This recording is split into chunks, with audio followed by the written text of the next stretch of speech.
સ્વામી તારા રૂપે આજ શ્રીજી મળ્યા, પ્રમુખ સ્વામીના રૂપે.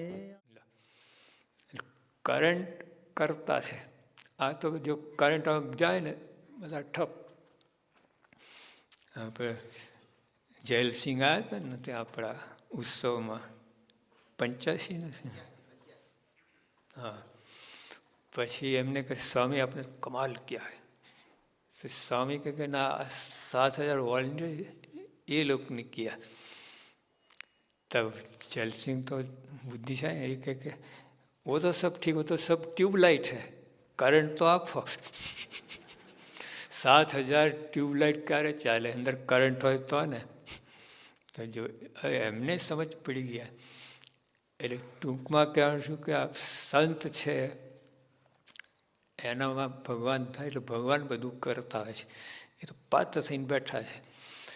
એટલે આવી વાત, એટલે અહીં જે વાત કહી ને કે સંત જ કરે છે બધું. આપણે જેવું દેખાય, જેમ અત્યારે માઇક જ કરે છે. અવાજ મોટું કોણ કરે છે? માઇક. ના, અંદર કરંટ છે એ કરે છે, દેખાય છે. અને આપણે વ્યવહારમાં એ રીતે જ બોલાય છે. એટલે અહીંયા જે સંત એ સ્વયં હરિ આપ કહે છે એને ભગવાન જ કરે છે. એટલે ભોળપણની વાત નથી આ બાપા, ભોળપણ નથી આ. યોગી આપા બોલે છે ને અંદર ભગવાન શ્રીજી મહારાજ બોલે છે.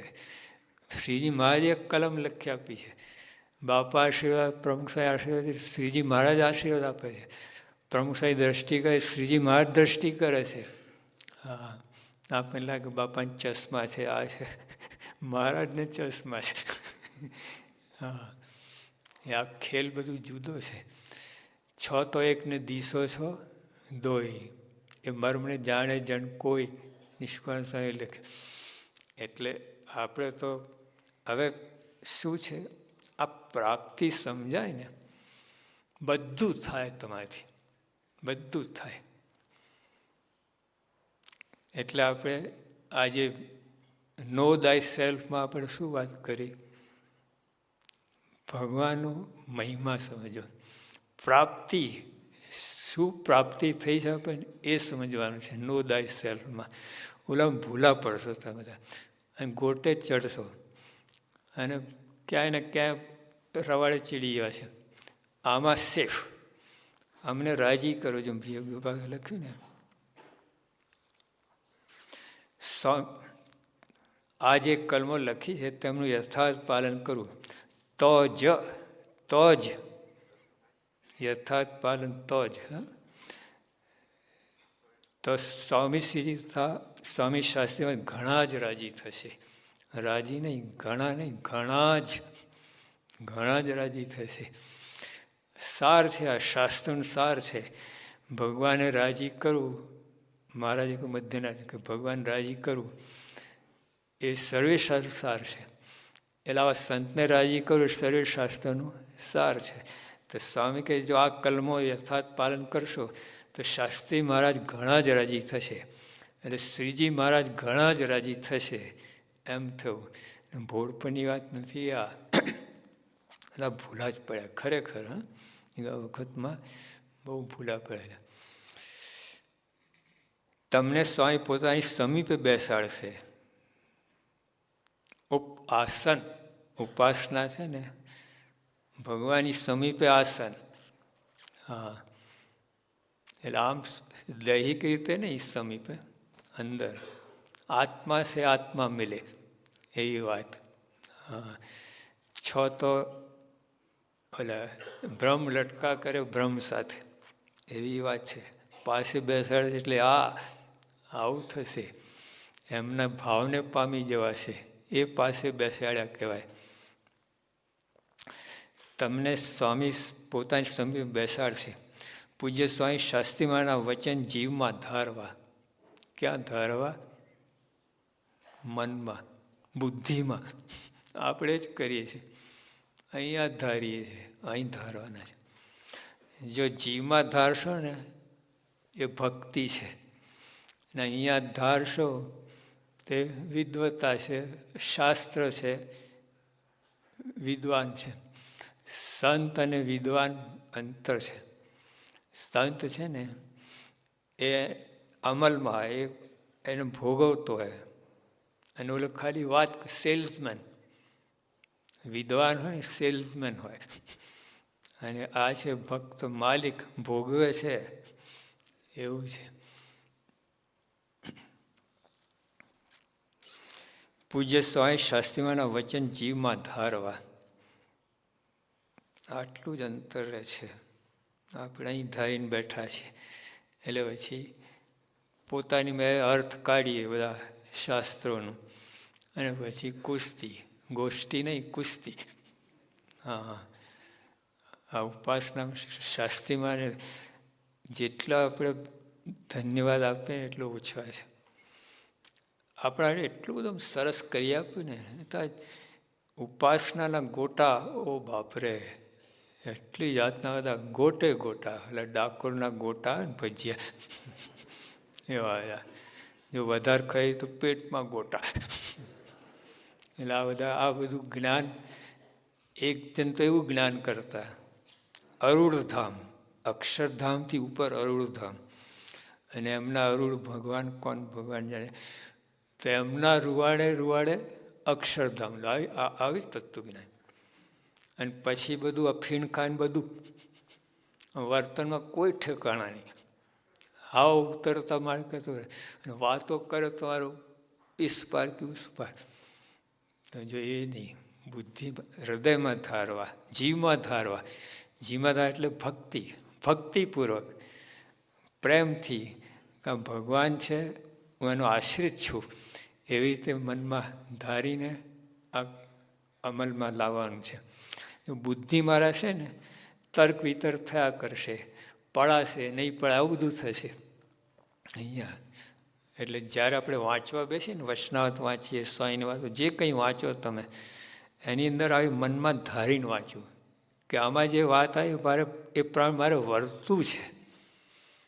એ રીતે તમે મનમાં રાખીને વાંચશો ને બહુ ફેર પડશે. અને એમને એમ નિયમ પ્રમાણે વાંચી જશે, સારું છે, પણ નિયમ ફળ મળશે. પાસિંગ માર્ક, પાસિંગમાં 50%. અને જો આવી રીતે કે મારે વર્તવું છે, આમાં જે વાત આવે છે વર્તવું છે, અને પછી વાંચો, બહુ મજા આવશે ને આખું બહુ જુદું થઈ જાય. ભક્તિ ઉત્પન્ન થાય, પ્રેમ થશે, પ્રીતિ થશે શાસ્ત્રમાં, ભગવાનમાં, સત્પુરુષમાં. આમાં જે વાત આવી છે પણ વર્તવું છે, અને પછી વાંચો તમે, જુઓ. તો જ અખંડ શાંતિ ને સુખ રહેશે. તો આ કલમ બધી સમ સુરત ભાવ અને એકતાની છે. જો સ્વામી બધું કહે, તમે ગોર ગોર લાગે, બધું સમજ ના પડે. ઘડીકમાં આ વાત કરે, ઘડીકમાં આ, પણ બધું એક જ છે. ઉપર જાઓ ને, ઉપર પર બધું એક જ. તમે એક રસ્તો અહીંથી લીધો, એક રસ્તો પણ દિલ્હી જવું હોય તો વાયા અમદાવાદ જવાય, મુંબઈ જવાય, આમ ગોધરાથી જવાય, બધે કેટલા રસ્તા છે, પણ અંતે દિલ્હી તો એક જ. એટલે બધાને અનુભવ દિલ્હીનો થાય, બધા એક જ અનુભવ. એટલે આ બધી વાત જે કંઈ છે આમથી લો, પણ ઉપર અંતે જતા તો એક ભગવાનનો અનુભવ થાય, બધાને સરખો જ થાય.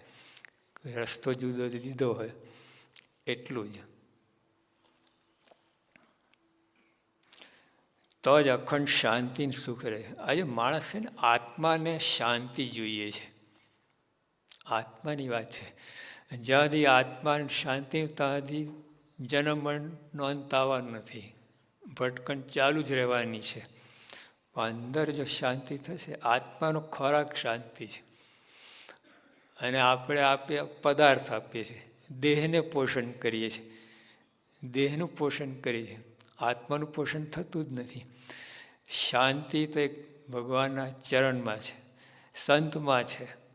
હા, એ ચરણમાં એટલે એમને શરણે, એમનું વચન અધ્ધર ઝીલવા, એ જે કહે છે દ્રઢ વિશ્વાસ, એ ચરણમાં.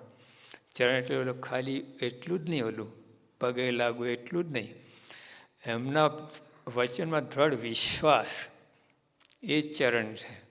એટલે એમાં વિશ્વાસ હોય નહીં, અને ભાઈ ખાલી બધું કરે રાખે, મનમાં આવે તે કરે રાખે, ભાઈ કહે છે એમ કરો વિશ્વાસ રાખીને.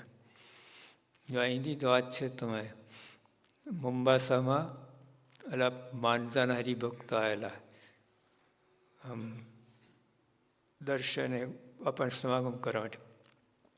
પછી પાછા જવાનો તો આ લોકોને એવું હતું કે આપણે શોર્ટકટ લઈએ, જંગલમાંથી જવાનું જરા. સ્વામી બાપાએ કહ્યું જે રસ્તે એ રસ્તે જજો. આવા અંદર બે મત પડ્યા બસની અંદર, ભાઈ કે આપણે તો ભાઈ નોકરી ચડી જવાનું, આ મોડું થાય, આમ થાય. એટલે કે ભાઈ સ્વામીએ કહ્યું એટલે પછી ઓલા જીત્યા મનધાર્યું કરવાવાળા, અને જંગલમાં બસ લઈ ગયા, ત્યાં અટકી બસ, વરસાદ પડે, પછી મચ્છરા પેટ્રોલ ખૂટી ગયું, બધું ધમાલ થઈ તમારે. અને જે બાળકો રડ કરે, પછી ઓલો રેન્જર આવ્યો ને ફોરેસ્ટના, કોને પકડી ક્યાં, પછી એને બધી મદદ કરી. પછી એટલે ઓલા જે રસ્તે આ એ રસ્તે ગયા હોત ને એના કરતાં 6 કલાક મોડા પહોંચ્યા. તાવ છે, નાની જ વાત છે, કેટલો ફેર પડી જાય.